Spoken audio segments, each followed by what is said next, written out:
Alrighty, so I did put on here dream schools. So for example, let's say you're watching Purdue and you're like, oh my gosh, they're killing it. Like, I love that coach. Like, the team looks like they have it together. Like, Purdue would be a great place for me. Like, let me put it down on my list. All right. You can put it down on your dream school list. And then come back to it later and go, okay, so does Purdue have that major that I'm interested in that will eventually lead to that job I want? Okay, no, they don't have it. It sounds sad, but mark it off your list, because you have to approach it from that academic side, then the athletic side. Because I promise there are schools out there that will have the major that you want, and they will have a softball team. I can't remember if I had this conversation with someone or this was just my thought process one day, but I was thinking about how no matter where it is that you play ball, you're going to acquire the skills that you need to be successful in a job, no matter what that job is, like time management, communication, leadership, confidence, like overcoming adversity, like all of these things, like coming up with stuff on the fly, because, you know, you're going to a game and all of a sudden it's a rain delay and you're sitting there waiting for 2 hours. And then in 5 minutes you find out, oh, by the way, we're playing right now. And it's like, what? So it's like these things that, you know, eventually you could use that in a job. And so that's why I really stress academics, then athletics. And then after you have that dream school list, once you've gone through all these things, then you have a list. Literally, you can put it as schools that fit me academically and athletically. You could, you know, create your own title for that one. But like, that's the list that you then base your communication off of. This is the list of where you start reaching out to those schools. That's so good. How many do you recommend you make on the list? So I've heard some crazy numbers before. I had someone tell me that their travel ball coach wanted the players on the team to reach out to 200 schools, like 200 coaches. I was like, oh my gosh, no. That sounds terrible. No. Yeah, no, like, because at that point, you're just trying to get the task done. There's no like there's no genuine communication in that. I think 15 to 20 is a good range. And from there, you know, you can either like narrow it down or like add a few more, but I think 15 to 20 is a pretty good idea. Because like, if you think about it, so like, for example, if you're wanting to go to school in the south eastern part of the United States, and you're wanting to go to a D3 down there, 15 to 20 is a good range. Yeah. And so it's not overwhelming. It's enough to where like you have time.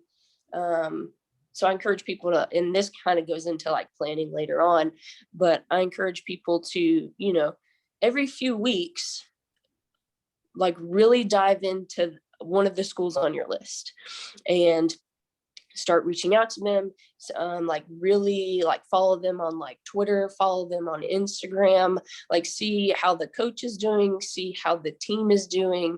And that's where it kind of introduces you into that communication, which kind of leads into the third thing that we were talking about.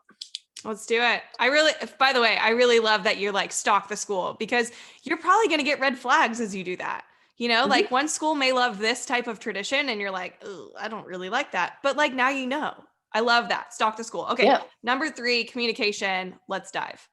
Yeah. So this is to me, this is like the biggest piece, because relationship by like definition is like the connection of people. And so it's like, okay, how do we connect with people? You have to communicate with them. And so a lot of people think, I've had the discussion before of like, okay, when was the last time like you reached out? And they're like, well, like 6 months ago. 6 months ago, girl, bye. Like, they forgot about you, bro. Yeah, like deuces. Yeah. And so I encourage people like at least once a month, reach out, even if it's like, Merry Christmas, I saw you guys had a little card. It was cute. Like, I love it. I give that example because Coach P, she always sends out like Christmas cards and they're actually really cute. And so like, and they post things like that on social media. It's like, oh, team picture, like Merry Christmas, you know, like, even if it's just that, like that to me, like makes a difference. I was talking to one of my friends who's a college coach, and this person that wanted to be recruited by the school, she sent in like a handwritten letter, and she was like, that like really sticks out to me. Like I really considered that kid because of that. Yeah. And so it's like, how is it that you can make that genuine communication? And it's being consistent. It's pointing out things that like either the coach or the school has done. It's, you know, what is it that you as an individual can bring to that team? Like not only, it's like an interview process. Like not only is that coach interviewing you, but you're interviewing that coach and that team and that school. And I think that gets lost sometimes. Yeah, I think it's all so one-sided. It's like it's all about them when in reality, it's really about what you want too. Like just Mhm, because your dream school reaches out doesn't mean that, you know, that's it. You have to interview them. You have to know that this is really what mhm, it is that you want, you know, holistically, all the things. mhm. Yep, Love that. absolutely. And so like with that communication, I kind of have like points I want to hit on. So like when you communicate, like there has to be, um, I don't know if structure is the right word for it, but like the four things I wrote down that whenever you communicate is: one, let it be short and sweet. I think sometimes people like really like drag things out, because I can even remember whenever I was coaching, um, as I coached at William Peace for 2 years in downtown Raleigh. I got an email one time, and it was like, it took me like 10 minutes to read this one email, and I was like, Oh, this is a little much. Like I'll at least I'll at least read through it right now, but like I don't have time to necessarily sit there for like 10 whole minutes to read this email. Is it sweet that you put these things in? Absolutely, but a lot of it ends up being like very generic, like repeated type things. And so it's making sure that it's short and sweet. I'm a very simplistic person, and I believe that's how communication needs to get done, like short, sweet, to the point. What is it that you need? Okay, perfect, we're done, you know. I love um that. I mhm, actually I remember talking to a coach and they said they know if they're going to continue reading within like the first two sentences yep, of the email. Like they're absolutely. like two sentences, oh, too much, bye. Like that's Yeah, and like that's nothing against them. They have thousands of emails that come into their yeah, inboxes. Thousands. yes, yes, yes, So yes. just like you were talking about how your skill set like draws the eyes to you, well, be creative on how you communicate. Like Mhm, so good. I love this so much. Keep going. mhm. All right, short and sweet. Second thing, make it personable and make it genuine. So what you said earlier about like stalking the team, stalk them. Like do it. Like that's what social media is for. Yeah, they in, want to in know a that good you're way, you know. interested. Yeah. Yeah. So it's like commenting on their posts. They might not necessarily see it, but like if you see like the same name like over and over again, like it kind of like has a little bit of a trigger to it. You know what I mean? And so, especially with emails, I tell people, you know, within that first sentence, like, hey, coach, like actually saying the actual coach's name. Oh my gosh, we could go on about And that. don't spell it wrong. Don't spell it wrong. Don't CC every single coach and Uh-uh. it be a generic email, because you know when it's generic. I promise you that. Like as soon as you read those first few sentences, like what you said, like you know if it's genuine or if you know it was just a mass like explosion out to however many coaches. Yeah. Like what would you want to get in an email? Do you want to be like, Mhm, "Oh, hey," and then just like bladder it off or be like, "Hey coach, loved what you guys put on social media the other day." Like yep. now you have their attention because you're talking about them. Make it Yep. about them. Ooh. This Yeah. is like so fire.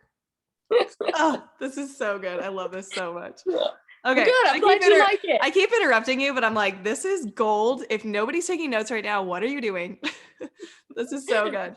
Tish, No, you're the you're best. Keep it fine. up.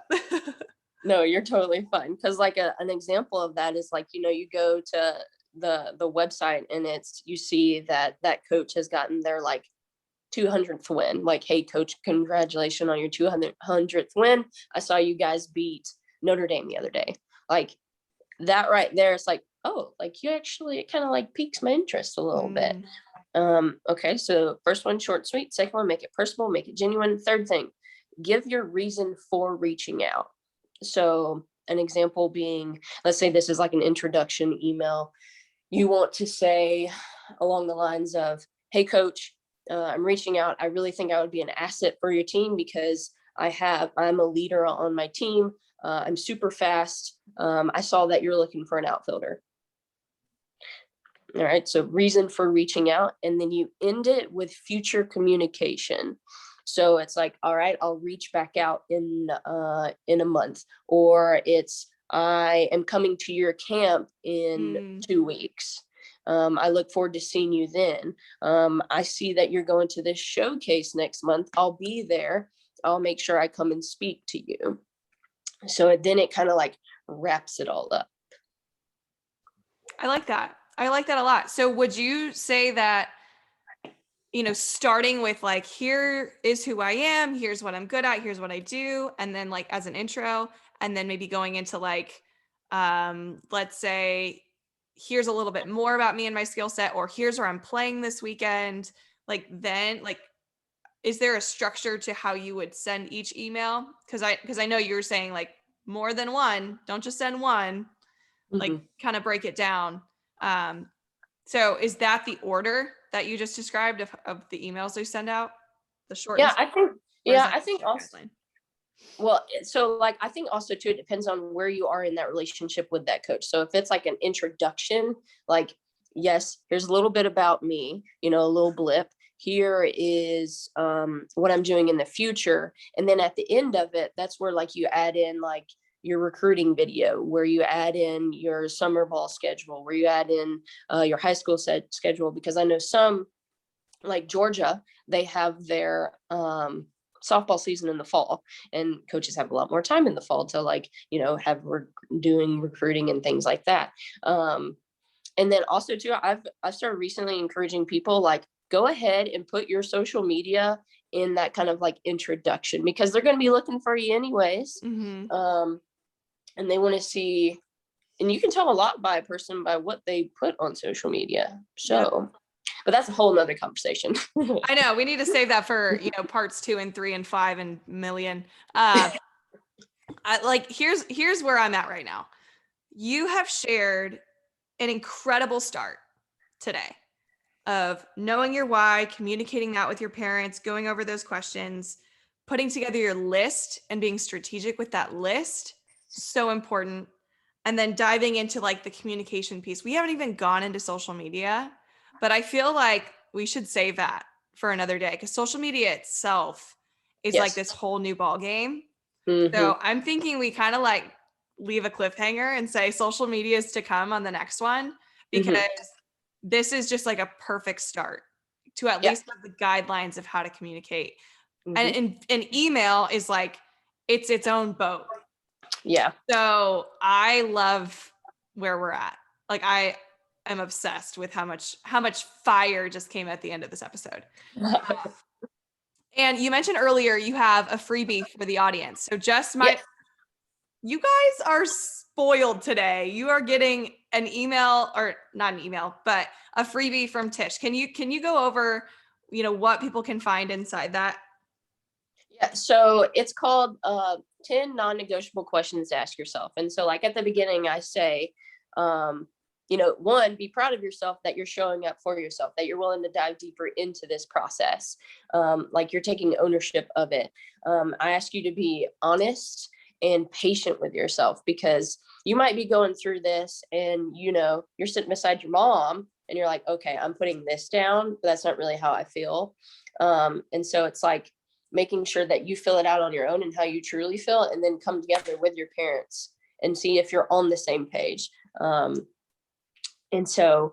then the last thing I say is, as you're going through your journey, be that it's peak, be that it's valley, enjoy it, because even though the valley is not necessarily enjoyable, like you have to have that to enjoy that peak. And that goes into a whole like life lesson right there. But they are 10 questions. And in those 10 questions, it kind of helps you lead into creating your list, because I ask, where in the country would you like to be? Do you want to be over on the West Coast? Do you want to be on the East Coast? What type of learning environment do you learn well in? Can you walk into a classroom of 300 to 400 people, like what your freshman gen ed classes are at like a D1, and and learn in that type of environment? Or do you need to walk in and it be like 10, 15 people, which is what like a D3 classroom setting is when you walk in freshman year? Because that's something to take in consideration, because looking back on it, I was that person that in that 300 to 400 person class, I sat at the very back and at the top, and I failed biology because of it. Oh man. Yeah. That's so Yeah. good because again, it's going back to the identity piece. You're not trying to fit yourself into the school's mold. You're Yeah. trying to find a school that it covers all your bases. Like, what do you want personally? Like, I remember going through, Purdue, and one, just the campus itself just felt like home as soon as I stepped on campus. But Yeah. I really, fell in love with the school because of things that I cared about. Like, I loved going to Friday night football games in high school. Football was huge for me. And I know Mm-hmm. Purdue is not one of like the nationally ranked football teams yet. I mean, Yeah. they were, and now they're not, but hopefully they're back at it. But like football was big there compared to other schools I was looking at. So like that meant a lot to me. So Yeah. knowing exactly what you want is so crucial. And listeners, you're so spoiled. You're getting this. So you guys can find the 10 non-negotiables in the show notes. So if you just go to the show notes here, you'll be able to have access to that document and go over these questions. Oh my gosh, this has been so much fun. Okay, so if people want to work with you right now and they're like, I love Tish so much, I need to find out how I can work with her and ask her more recruiting questions before we hop on, for another interview. Where can people find you? Where do you like to hang out the most? So I have a website. It is empoweredisshe.com, and people can reach me there. They can sign up for I call them enlightenment calls, just 15-minute conversations of like, do we want to work together? Like, how can we work together type deal? And then we go from there. Oh, that's beautiful. Do you have like a social media platform you like to hang out on? I do. I have Facebook for the old heads, because I know Facebook is bigger with the older people right now, and I'm throwing myself in that boat. Same. Mhm. I'm here too. Facebook. I have a Facebook page. I have an Instagram for the young bloods out there. And I'm getting into Twitter. My Twitter base I'm building. So those are the three that I have. And soon I plan on having more so of like a YouTube presence. So I love it. I love it. Well, all those places that you want to go hang out and find Tish, I'll put those in the show notes as well. So you can go follow her and be enlightened by all the beautiful information of recruiting she has. Oh, yes. Man, this was so much fun. All right. Before I let you go, I'm going to ask you 5 to thrive questions. Okay. Okay. I know. You're like, what is coming? Everybody gets so nervous for this. I'm like, you can answer these questions in your sleep. You're fine. I am an expert on myself. Yeah, that's good. You need to be. We can go into a whole other podcast on that, being an expert on yourself. All right. First question. You ready? Okay. What would you tell a younger version of you if you had to give yourself advice? You know how earlier I mentioned how I just put my head down and I worked hard? Mm-hmm. To like pick my head up and learn more about myself, like internally who I am. I think as I've gotten older, I have slowly peeled back those layers that I was too scared to peel back when I was younger. And I feel like that has made me a better like human and a better teacher because of it. And I know that would have just like been like an explosion of amazingness whenever I was playing if I would have just like taken a step back and been like, okay, who am I? Yeah, that's huge. Just being present and like kind of seeing where you are and where you've come from. And yeah, that's some of the hardest things to do. Great advice. What is your favorite part about the work that you do? My favorite part. I guess initially what comes to my mind is I was having a conversation with a dad, and it was just like the passion behind it because they were looking for what was best for their daughter. And I think that's huge. And the fact that, anytime that someone comes to me and is asking me for advice, like I'm going to give the best advice that I can. Like, it comes from a very like sincere and honest place. And I love being able to give that back to people, because I was always scared whenever I was younger to actually express those things, and felt like I didn't have answers. Like, I was always asking other people for answers. Mhm. And so now that like people are, coming to me asking me like, hey, can you help me with this? I'm like, absolutely. Like, let's help you. I think that's my favorite part right there, is like giving that back. Beautiful. Who is someone you look up to and why right now? Hmm, this one's interesting. Um, Matthew McConaughey would say, my future self 10 years from now. oh Remember my that God, speech he gave? oh my God. It's funny that you bring that up, because I just finished his interview with Joe Rogan and I loved it. Like, he was amazing. Really? I need to listen to Yeah. it. Yeah, it's good. It's about 2 hours long. So I had to break it up, but I literally finished it today. And I love his insights on things. Um, who do I look up to? In a funny way, well, I don't know if this is necessarily funny, but I actually look up to the people I surround myself with. Like, some of my best like gal pals, I really look up to them. And it's because like they are striving to be like better people, and they're striving to be like make people around them better. And so yeah, I have noticed I've surrounded myself with people that I look up to. Even though we're the same age, I still like look up to like how they treat themselves, how they treat the people around them as well. So yeah. Oh, I love that. And now you're in a service driven business, and now other people are looking at you that way. Wow, that's so cool. What is the greatest piece of recruiting advice you've ever gotten? That I've ever gotten. Mm-hmm. I think, and I don't even know if it's necessarily advice. I think it was more of a question, when my mother was like, "What do you want? Like, what do you want?" And I think it always threw me, because I love my mother to death, but like she likes to have like her finger on stuff a lot of times. And I felt like that was like one of the first times where she let her finger up, and she was like, "What do you want? Like, like, yeah, like, what is it that you want?" And I was Mm-hmm. like, "I don't know. Let me think about it." And Yeah. so it just kind of like went from there, just having that, you know, freedom to have my thoughts kind of finally go out in a way, as opposed to like being stuck inside. That's so good. That makes me Yeah. think of the Notebook when he's like yelling at her, Oh like, yeah. What do you "What are you?" want?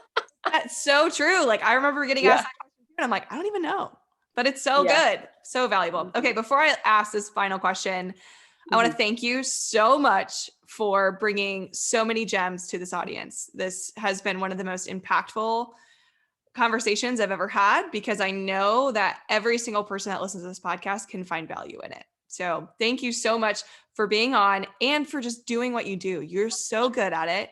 You are so genuine and authentic. And man, if I was in the recruiting realm right now, if I'm like looking for a school to go to, girlfriend, you'd be the first person I turn to. You're amazing. Well, thank you. I really do appreciate that. That means a lot. Thank Of you. course. I'm so happy our paths crossed. Man, I know. Yes. so Funny how the great. world lines up. It's so true. So true. All right, last and final question. All right. What Hit me. legacy, what legacy do you want to leave on this game? What legacy do I want to leave on this game?